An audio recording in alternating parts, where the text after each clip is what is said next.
Have you ever been publicly humiliated at the place you've devoted a decade to? Just because some newcomer wanted to assert dominance?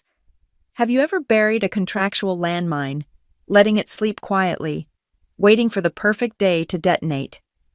This is the story of a woman who refused to be erased from her own legacy and how she turned a wage freeze into a death sentence for her arrogant boss's career. My name is Elena Ward, and I've spent 11 years building the digital backbone of Meridian Technologies. That Tuesday morning, I sat in the third row of our main conference room, watching the fluorescent lights flicker overhead like a bad omen. The entire company had been summoned for what our new CEO called a strategic alignment meeting.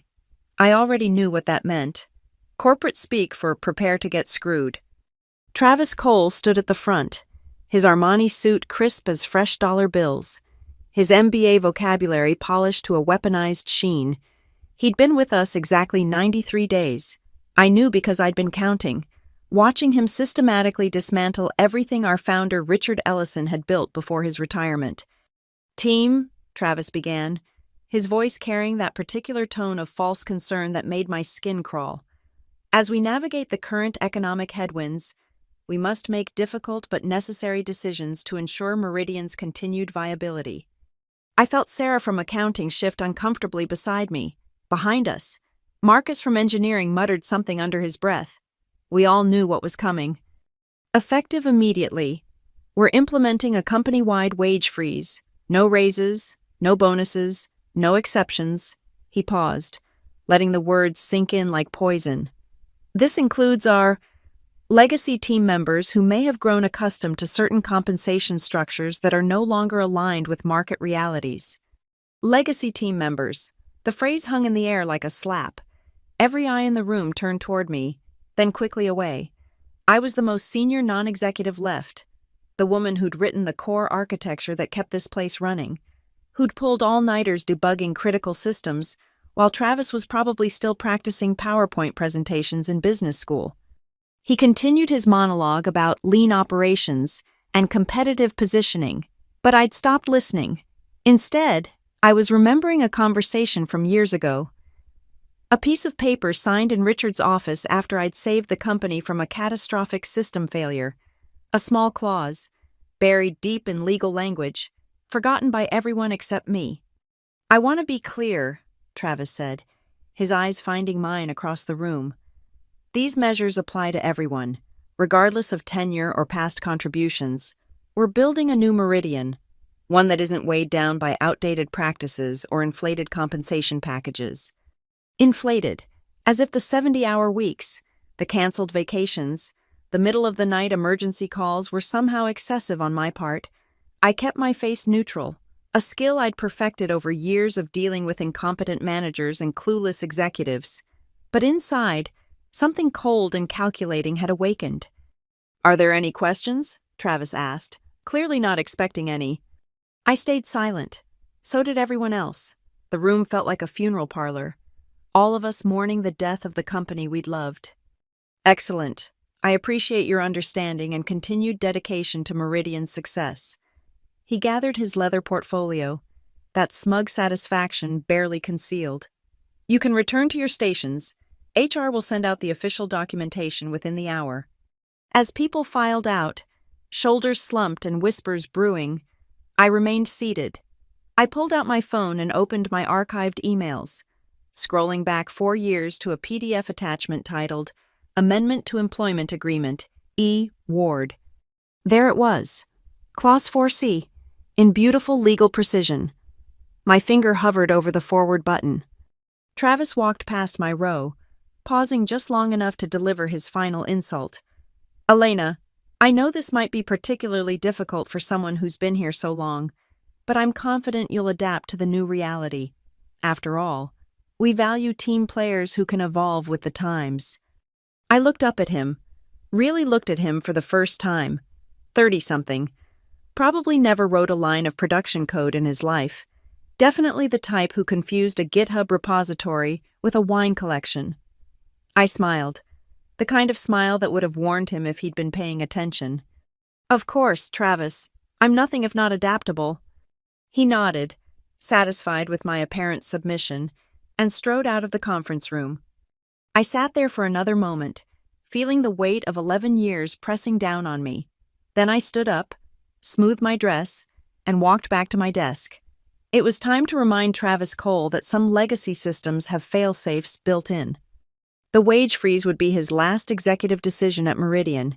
He just didn't know it yet. Back at my desk, I minimized my code editor and opened a folder I hadn't touched in years. Legal Documents, 2021.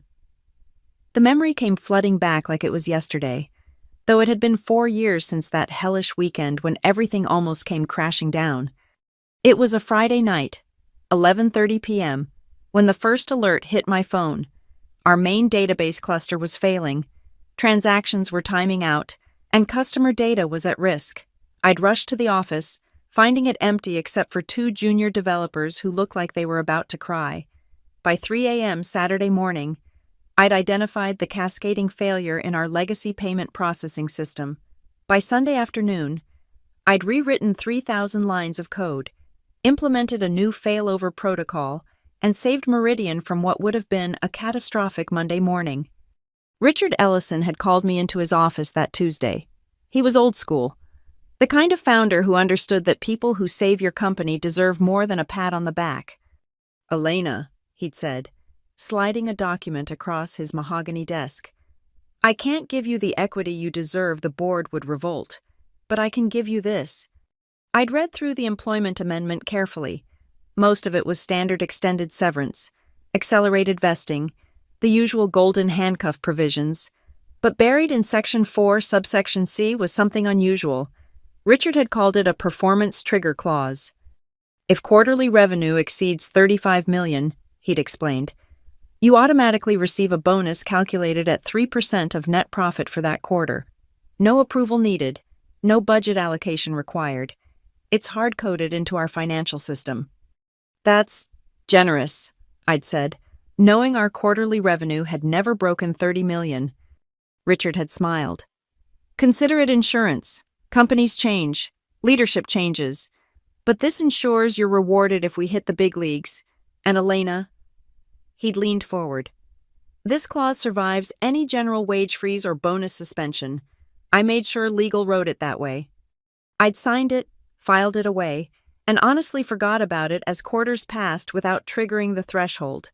Meridian grew steadily but slowly, hovering around 28 to 32 million per quarter, close, but never quite there. Until now. I pulled up the Q2 financial reports that had been circulated yesterday, the ones Travis had conveniently ignored during his wage freeze announcement. Revenue $42.1 million, a record quarter, driven by the new enterprise contracts I'd helped close and the platform optimizations my team had implemented. The irony was delicious. Travis's wage freeze speech had been all about difficult economic conditions, but we just posted our best quarter ever, and thanks to Richard's foresight and my 4-year-old amendment, Travis had just activated a bonus payment he couldn't stop. I did the math quickly. Net profit for Q2 was approximately $10 million. 3% of that, $300,000, more than double my annual salary, about to hit my account automatically because some long-forgotten code in our financial system would recognize the revenue trigger. But here's where it got interesting. I wasn't the only one Richard had protected. During those early years, when Meridian was fighting for survival, a core group of us had worked impossible hours, sacrificed weekends, postponed lives. Richard had quietly amended several employment contracts with various trigger clauses. Most people had forgotten, moved on, or never expected them to activate. I opened our HR system, yes. I still had access, a oversight in Travis's rush to consolidate power. I searched for employment amendments filed between 2020 and 2022. 14 names popped up. Sarah from accounting, she'd saved us from an audit disaster. Marcus from engineering, he'd built our entire API infrastructure. Janet from customer success, she'd retained our first enterprise client when they wanted to jump ship. Each amendment was different, but they all had trigger clauses tied to company performance metrics that had seemed impossibly optimistic at the time. Revenue thresholds, customer retention rates, Profitability percentages. Dominoes waiting to fall. I leaned back in my chair, staring at the screen. Travis thought he was cleaning house, creating his new meridian by freezing out the old guard. Instead, he just activated a financial time bomb that would detonate across multiple departments. The beauty was in the automation. These weren't bonuses that required approval or could be vetoed. They were contractual obligations built into our financial systems, coded by yours truly back when I still believed in this place. The moment our CFO certified the Q2 numbers, which he had to do by Friday for SEC compliance, the system would process these payments automatically. I glanced across the open office to where Travis's corner office sat, his silhouette visible through the glass as he no doubt celebrated his successful all-hands meeting. He had no idea what was coming. None of them did. Except me, because I'd written the code, signed the contract, and remembered what everyone else had forgotten. Legacy team member. Oh, Travis, you have no idea just how deeply some legacies run. I opened my archived employment amendment one more time, highlighting Clause 4C with my cursor. The words glowed on my screen like a verdict waiting to be delivered. My fingers moved across the keyboard with the same precision I used when writing code, no wasted motion, no hesitation. To Travis Cole, CC Legal Department, Human Resources, Accounting Department. Subject, Clause 4C. Employment Amendment Activation. Travis. Per my employment amendment dated September 15, 2021, Clause 4C is now active. Q2 revenue of $42.1 million exceeds the $35 million threshold specified in the agreement. As outlined in the documentation, this triggers an automatic bonus payment of 3% of net profit for the quarter, to be processed through the standard payroll system. The amendment explicitly states this payment shall be made regardless of any company-wide compensation restrictions, wage freezes, or bonus suspensions. Legal has the original signed documents on file. Best regards, Elena Ward, Senior Principal Engineer. I read it twice. No emotion, no gloating, just facts. The kind of email that would look perfectly professional in a court document. My finger hovered over the send button for exactly 3 seconds, not from doubt, but from savoring the moment. Click. The email left my outbox at 2:47 p.m. I stood up, stretched, and walked to the kitchen for coffee. The ancient machine gurgled and hissed. Producing its usual burnt offering, I added sugar and cream, transforming it into something almost drinkable, then returned to my desk. 3 minutes. That's how long it took for the first Slack notification to pop up. Sarah Accounting. Holy shit, Elena. Then another. Marcus Engineering. Did you just... And another? Janet Customer Success. Elena, please tell me I'm reading this right. I took a sip of my terrible coffee and watched my screen explode. The direct messages poured in from the other 13 people with similar amendments. Some had forgotten entirely. Others had been quietly hoping, watching the revenue numbers climb quarter after quarter. But the real show was happening in Travis's office, through the glass walls his idea. Because transparency breeds accountability, I could see him at his desk, clicking furiously. His phone rang. He answered, his free hand gesturing wildly. Legal, probably, or maybe HR. The beauty of Clause 4C wasn't just the money, it was the precedent. If my amendment was valid, and it was, signed by the founder, filed with legal, countersigned by the then CFO, then everyone else's amendments were valid too. Travis couldn't challenge one without challenging them all, and he couldn't challenge them without essentially declaring that signed contracts meant nothing at Meridian. My phone buzzed. Grant Mills, our CFO. Elena, can you come to my office, please? I grabbed my coffee and walked past the cubicles, feeling eyes on me from every direction. Some confused, some excited. Most just shocked that someone had finally pushed back against Travis's new world order. Grant's office was smaller than Travis's, but somehow felt more substantial, probably because Grant actually understood how the company worked. Sit, he said, pulling up spreadsheets on his monitor. I've been running the numbers.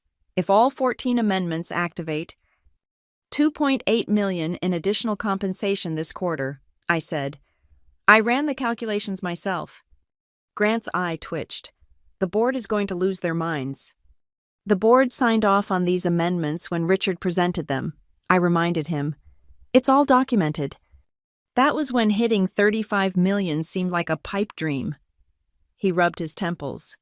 Elena, do you understand what you've just done? I set down my coffee cup.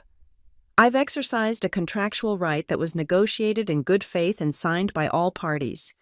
The same kind of contracts that protect executive golden parachutes and guarantee Travis his 7-figure salary regardless of performance.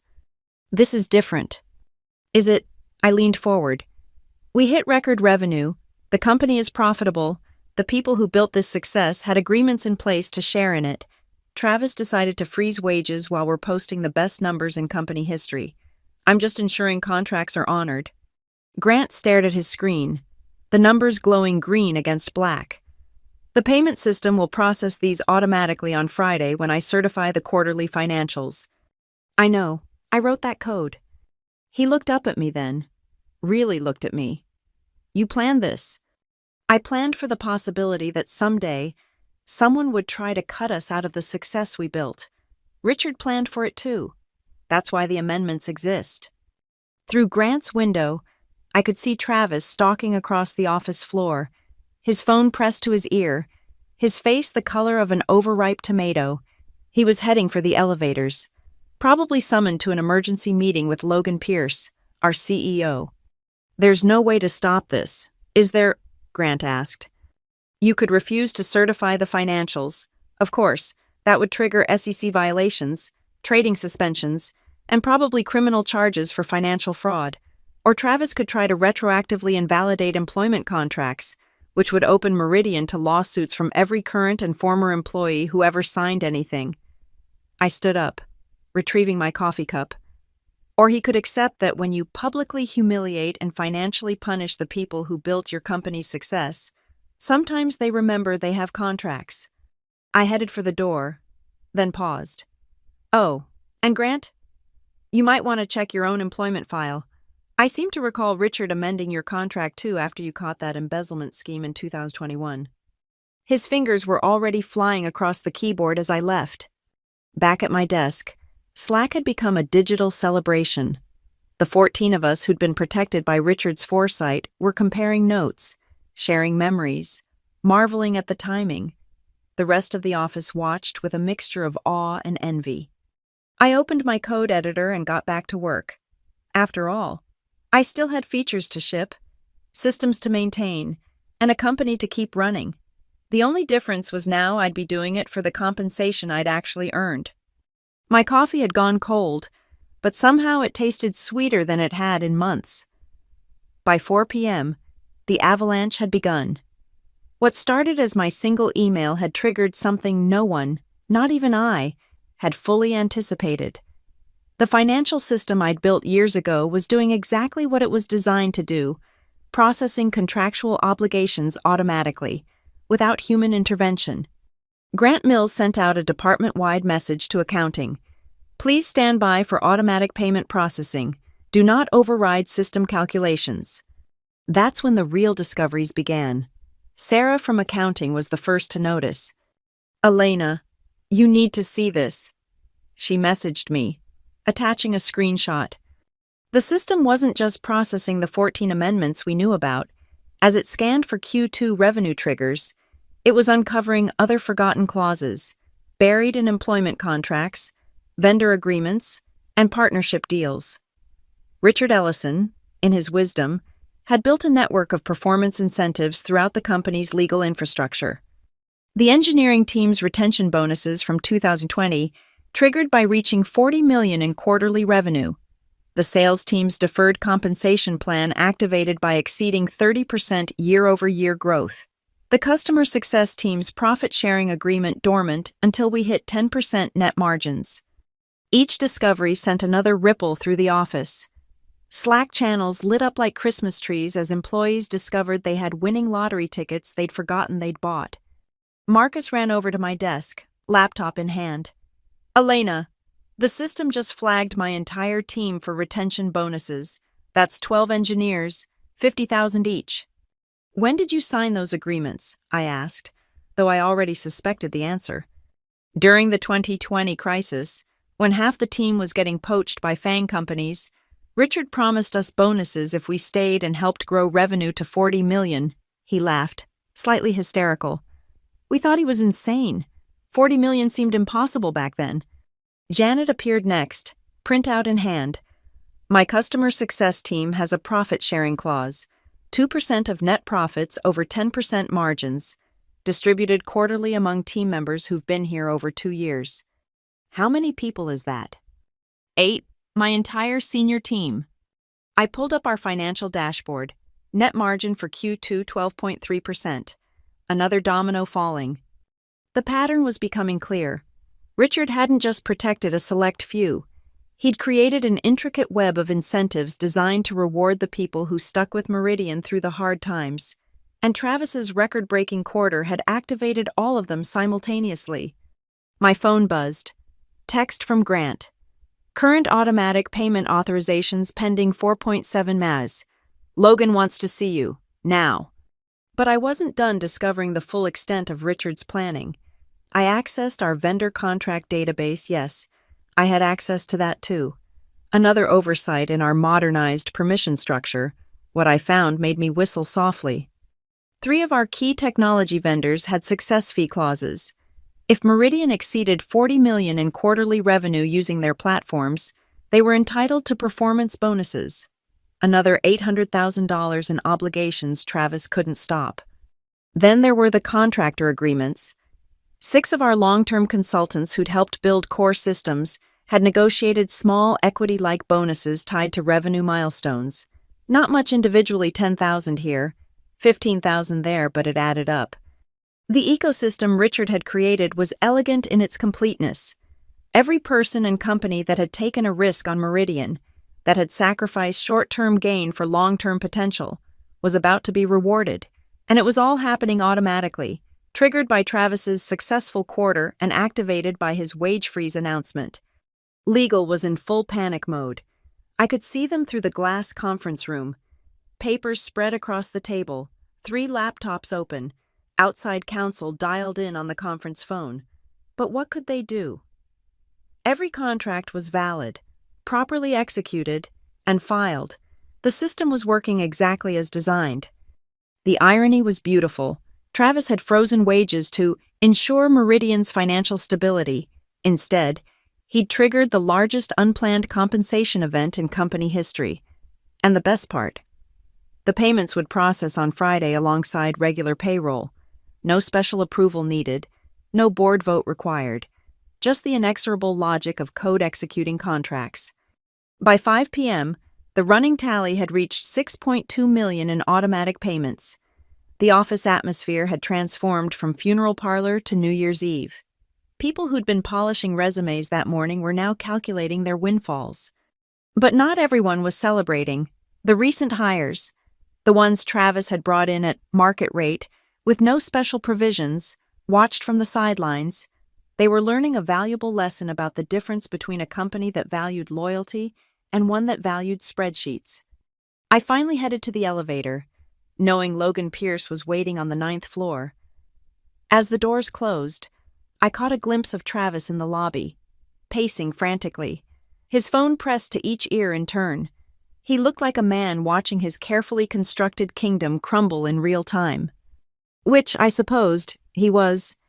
The elevator climbed steadily, and I thought about Richard Ellison, probably sitting on a beach somewhere, completely unaware that his legacy protection system had just activated, or maybe he knew. Maybe he'd been waiting for this day as patiently as I had.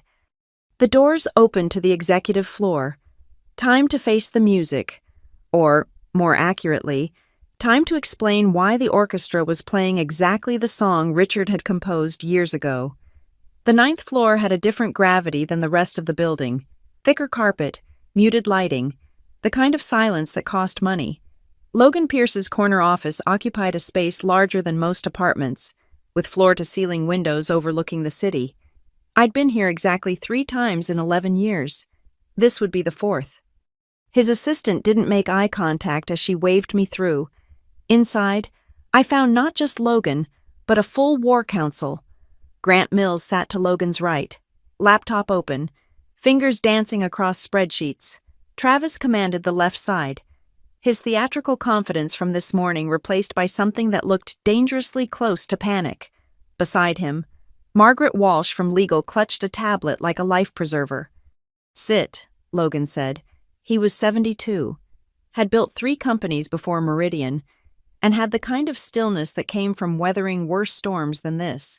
His gray eyes studied me with an intensity that probably terrorized most employees. I sat. 6.2 million, Logan said, each word precise. That's the current tally of automated payments scheduled to process Friday. Care to explain? I placed my phone on the table, pulled up the original amendment, and slid it across. Everything is documented in the contracts. Richard Ellison created a performance-based compensation structure. Today's wage freeze announcement, combined with our Q2 results, activated it. You orchestrated this, Travis interjected, his voice climbing. This is sabotage, corporate terrorism. Travis, Logan's single word shut him down like a power outage. Elena, continue. I leaned back, meeting Logan's gaze directly.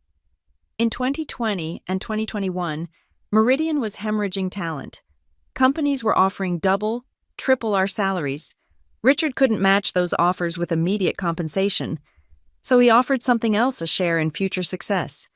Every person who stayed, who built what we have now, signed agreements with performance triggers.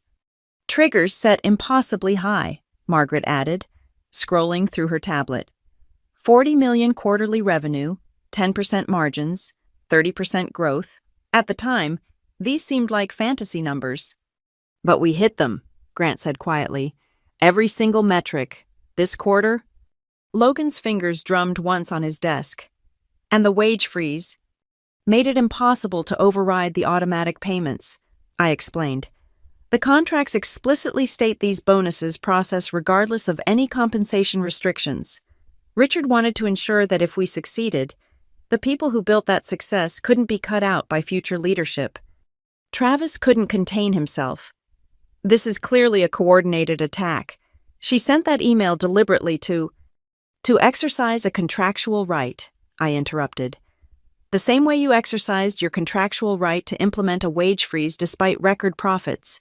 The difference is, my contract was signed by the founder, approved by the board, and integrated into our financial systems. Logan picked up my phone, studied the amendment. You wrote the automation code. 4 years ago, it's been running in production ever since, waiting for the revenue threshold. And you knew about the other contracts. I shrugged. I suspected. Richard was thorough. He valued the people who bled for this company. This is financial malfeasance, Travis spluttered. We need to stop the payments. Void the contracts. On what grounds? Margaret cut in, surprising everyone. I've spent the last 2 hours reviewing these agreements with outside counsel. They're ironclad. Attempting to void them would open us to lawsuits that would make $6 million look like pocket change. Logan stood, walked to the windows. The city spread below us, lights beginning to twinkle in the approaching dusk. Grant, total impact to Q3 operations. Minimal, Grant admitted. We're running at 12% margins. We can absorb this and still exceed projections. Stock price might dip when it leaks, but analysts love companies that honor contracts, shows stability. Logan turned back to us. Travis, explain to me why you announced a wage freeze during our most profitable quarter. Travis straightened. To optimize operational efficiency and align compensation with market standards. Bullshit. Logan's profanity cracked like a whip. You wanted to clear out expensive senior staff, replace them with cheaper junior hires. Classic MBA playbook. That's not... Except you didn't do your homework, didn't review existing contracts, didn't understand the systems you were trying to manipulate. Logan returned to his desk. Elena, is this all of it? Or are there more surprises? I considered lying, but Logan would find out anyway. There might be additional vendor contracts, partnership agreements. The system is still scanning. Final tally could reach 7 million. Travis made a sound like a dying printer. Logan sat back, steepled his fingers. Margaret, legal exposure if we stop the payments. Catastrophic. Breach of contract multiplied by, rough count, 43 individuals and 6 vendors, minimum 50 million in lawsuits, plus reputation damage. And if we let them process, clean, legal, expensive, but defensible to the board as honoring historical obligations. Logan nodded slowly. Grant, certify the Q2 financials as scheduled. Let the system process all triggered payments. He looked at me. Elena, I want a full audit of all performance triggers in our contracts. Everything Richard put in place. On my desk by Monday. Of course. You can go? I stood, retrieved my phone. As I reached the door, Logan spoke again. Elena, well played. Richard would be proud. I didn't turn around, didn't trust my expression. I just reminded everyone that contracts matter, even when new management wishes they didn't. The elevator ride down felt longer than the ride up. 6.2 million and counting. By Monday, Travis would learn exactly how thoroughly Richard had protected his people. But I wasn't thinking about Travis anymore. I was thinking about the engineers who could pay off student loans, the accountants who could finally afford down payments, the support staff who'd sacrificed raises for years believing in a future that had finally arrived. Legacy team members indeed. Travis had no idea how right he was. The confrontation came Thursday morning, one day before the payments would process. I was deep in code review when Margaret Walsh appeared at my desk. Travis in tow. His face had taken on a permanent flush since Tuesday, like a man perpetually on the verge of a stroke. Conference room 3, Margaret said. Now. I saved my work, grabbed my coffee, and followed. The small conference room felt claustrophobic with Travis's rage filling the space. Margaret set a document on the table, a single sheet with Travis's signature at the bottom. Mr. Cole has questions about this acknowledgement, she said carefully. I glanced at the paper. It was a standard contract review form, dated 3 weeks after Travis joined Meridian, the kind of bureaucratic paperwork HR sends to new executives. Acknowledge you've received and reviewed all relevant employment agreements and compensation structures. I never saw these amendments, Travis said, his voice tight. This signature doesn't mean. Actually, it does. Margaret interrupted. She pulled out her tablet, swiped to a specific page.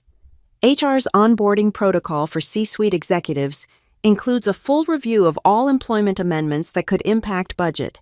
You were given access to the complete files. No one explained what they meant. Because you didn't ask, I said, setting down my mug. You had 3 weeks of onboarding, access to every contract, every agreement, every line of code that runs our financial systems, but you were too busy planning your transformation to study what you were transforming. Travis's hands clenched. This is entrapment. You knew I wouldn't. Wouldn't what do your job due diligence isn't entrapment.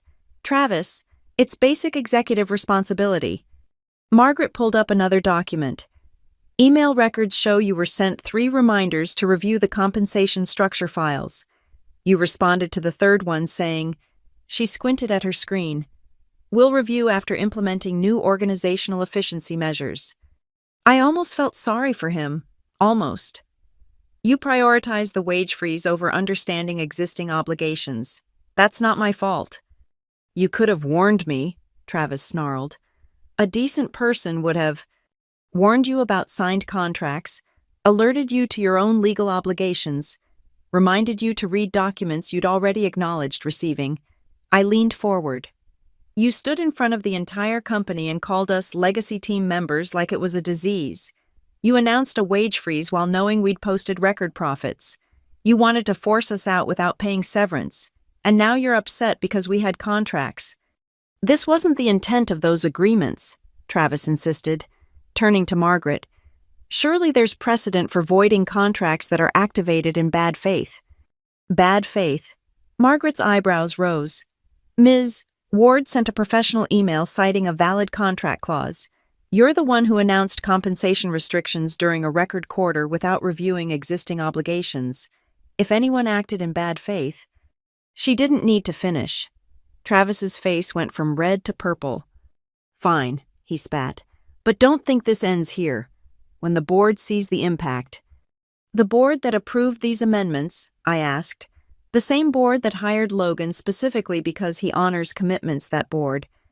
Travis stood abruptly, his chair scraping against the floor. This isn't over. Elena, you've made an enemy today. No, I corrected, standing as well. I've collected a debt. There's a difference. He stormed out, leaving Margaret and me in sudden silence.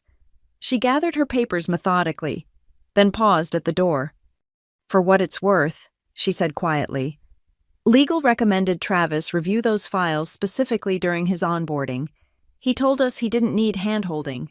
A small smile crossed her face. I've been with Meridian 8 years. I remember what Richard built, what all of you built. Sometimes the best legal advice is just letting contracts do what they're designed to do. After she left, I sat alone in the conference room, staring at the signature on Travis's acknowledgement form. Such a small thing, a name scrawled in haste, probably between meetings, probably while thinking about his grand plans to remake Meridian in his own image. My phone buzzed. Sarah from accounting. Final tally in, 7.3 M in triggered payments, processing tomorrow at 9 a.m. sharp. $7.3 million. Not just money validation, proof that contracts mattered, that loyalty had value, that building something real meant more than quarterly optimization. I returned to my desk to find a gift waiting, a bottle of 18-year-old scotch with a note. For the woman who remembered what everyone else forgot, the legacy team. Looking around, I saw smiles on faces that had been grim for months. Marcus was actually humming. Janet had brought in donuts.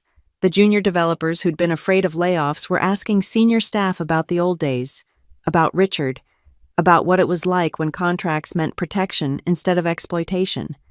Travis's corner office remained dark. He'd left the building after our confrontation and hadn't returned. His transformation of Meridian would have to wait. He had a more pressing transformation to manage, explaining to the board how he'd triggered $7 million in payments while announcing austerity measures. I opened the scotch, poured a small amount into my coffee mug. It was only 2 in the afternoon, but some moments deserved acknowledgement. As I took a sip, I thought about Richard on his beach, probably completely unaware that his failsafe had finally activated. To contracts, I said quietly, raising my mug to his empty office, and to CEOs who honor them. Tomorrow at 9 a.m., the payments would process. Travis could rage, threaten, plot his revenge, but he couldn't stop the code from executing, couldn't prevent the contracts from being honored, couldn't undo the binding power of signatures, including his own. Sometimes the best revenge isn't breaking the rules, it's knowing them better than everyone else. Friday morning arrived with the kind of crystalline clarity that makes you believe in karma. I came in early, 7:30 a.m., to find the office already buzzing. People who normally slouched in at 9 were at their desks, watching their banking apps like hawks waiting for prey. At 8:45, Logan Pierce sent a company-wide email. Team, effective immediately. Travis Cole has transitioned to an advisory role to focus on strategic initiatives outside daily operations. We thank him for his contributions and wish him well. I will assume interim operational leadership while we evaluate our path forward. Logan. Advisory role. Corporate speak for gone, but we're avoiding a lawsuit. I'd seen enough executive departures to decode the language. The Slack channels exploded. Hatch General, usually reserved for birthday wishes and lunch announcements, became a digital town square. But the real action was in Hatch Random, where someone had started a countdown 13 minutes until auto-processing. I pulled up the financial system dashboard, my code running exactly as designed.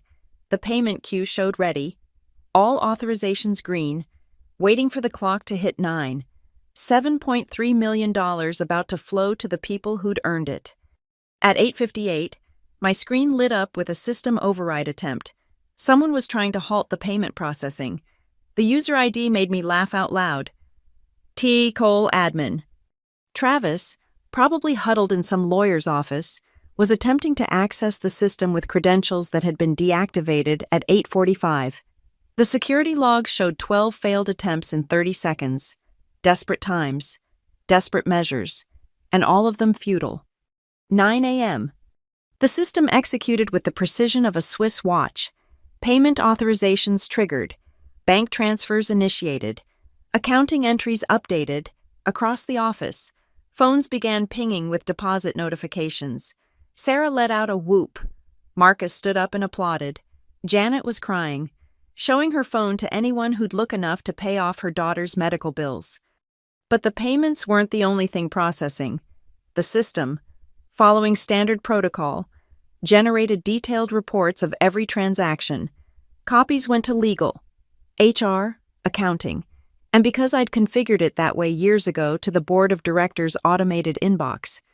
By 9:15, the aftermath began. Journalists who followed Meridian's stock started calling. The story was too juicy to ignore. CEO announces wage freeze. Triggers $7 million in automated bonuses. Leaves company within 72 hours. The headlines would write themselves. Grant Mills appeared at my desk, looking exhausted but oddly relieved. Board meeting in an hour. They want you there. Me? I'm not an executive. Logan's orders. Says you're the only one who understands the full scope of Richard's system. The boardroom at 10:15 felt like a courtroom. 5 board members connected via video, 2 in person, all wearing expressions that ranged from confused to furious. I recognized Catherine Zhao, the lead independent director, who'd been with Meridian since the Series B round. Ms. Ward, she began without preamble, help us understand how a wage freeze triggered $7 million in unplanned compensation. I walked them through it, Richard's vision, the amendments, the automation, Travis's signature acknowledging receipt of all documentation. I showed them the code, the contracts, the timestamps, everything documented, everything legal, everything working exactly as designed. And Mr. Cole knew about these provisions, asked another board member. He was provided full access during onboarding. He signed acknowledgement of receipt. He chose not to review them before announcing the wage freeze. Catherine leaned back. And you knew this would happen when he made the announcement. I knew the contracts would activate if we hit the revenue thresholds. Travis created the timing by implementing the freeze after we'd already exceeded them. Some would call this opportunistic, she said. Others would call it honoring legal agreements, I replied. The same kind of agreements that guarantee executive severance packages and board compensation regardless of company performance. That landed. Board members shifted uncomfortably.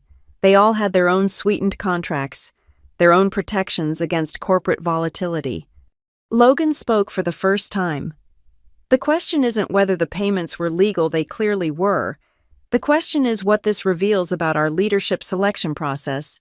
Travis Cole lasted 96 days because he didn't understand the company he was trying to transform. What do you recommend? Catherine asked. Honor the contracts. Announce it as a success-sharing initiative. Turn a potential PR disaster into a story about rewarding the people who built our record quarter. Logan looked at me.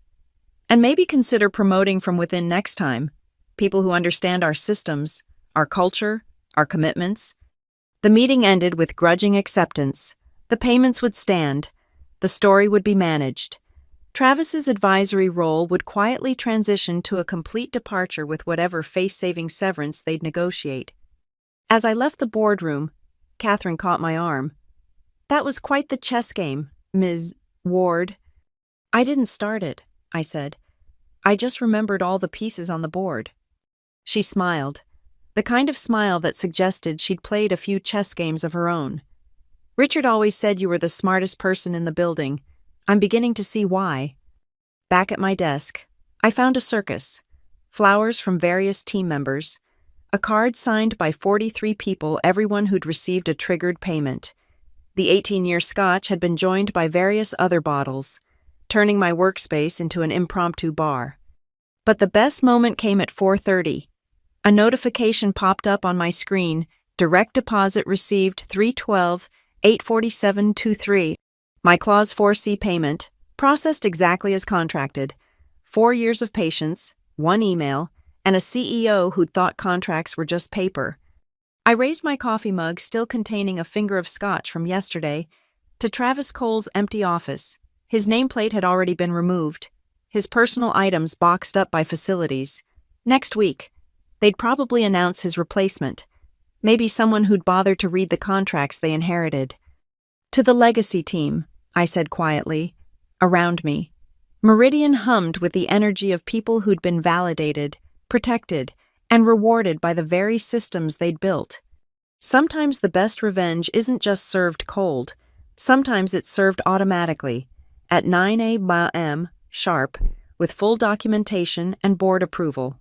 Monday morning, I arrived to find a transformed office, not the sterile, corporate transformation Travis had envisioned, but something organic, the atmosphere of a company remembering why it existed.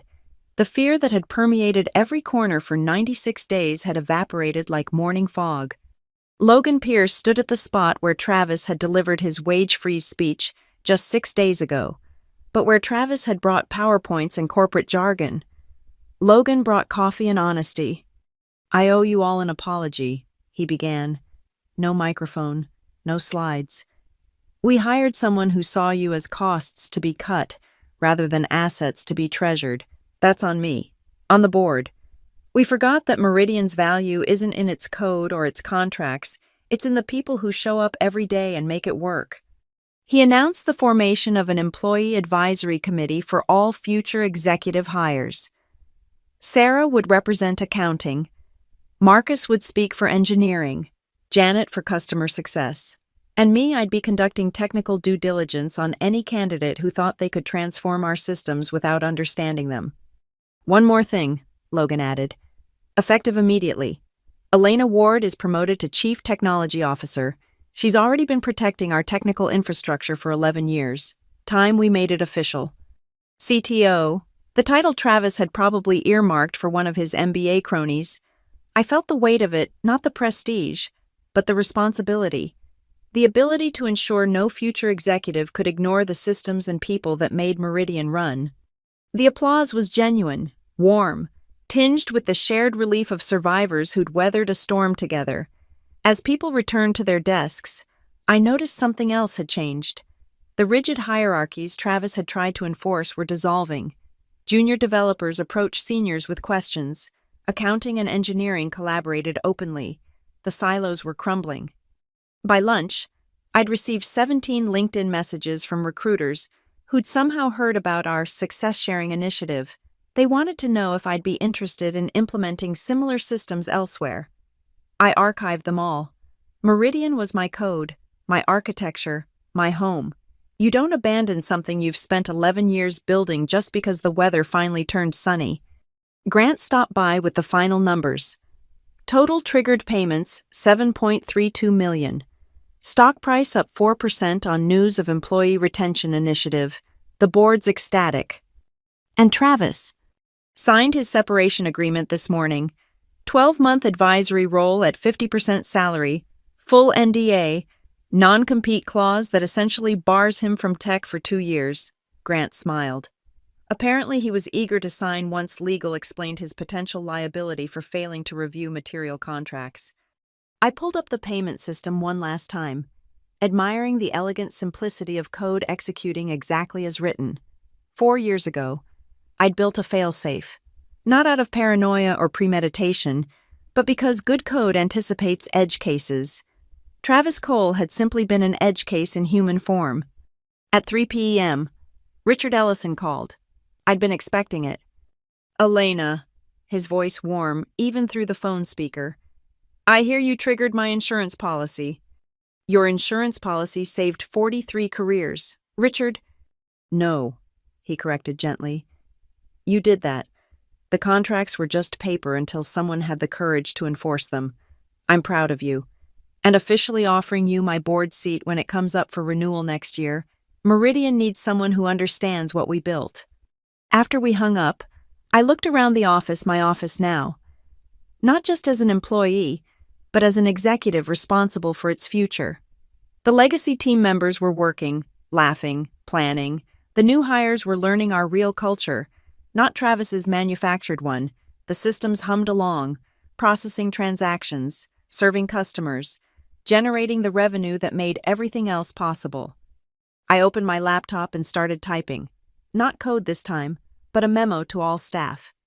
Team, as your new CTO, I want to be clear about something. You are not legacy team members. You are not human capital or resources to be optimized. You are the architects, builders, and guardians of what we've created together. Your contracts matter. Your contributions matter. You matter. The systems that processed last week's payments will remain active, waiting to reward future success. Because at Meridian, we believe in keeping our promises whether they're written in code or contracts. Let's build something worth triggering. Elena. I hit send, then opened my development environment. There was still code to write, systems to improve, problems to solve. But now I'd be doing it as someone who'd proven a simple truth. Sometimes the best revenge isn't breaking the system, it's knowing exactly how it works. Travis Cole had called us legacy team members, intending it as an insult. He was right, though not in the way he'd meant. We were a legacy, Richard's legacy, Meridian's legacy, and now my legacy to protect and grow. I smiled, fingers poised over the keyboard, and got back to work. After all, I had a company to run. Thank you for listening to this story. I'd love to know where you're tuning in from. Drop a comment, and let's connect. Share our thoughts about workplace justice and standing up for what's right. If you enjoyed this tale of corporate karma, please subscribe to the channel and hit that like button. And if you really want to help more people discover stories like this, hit the hype button to boost this video's reach. Your support means everything. Until next time, remember, always read the fine print.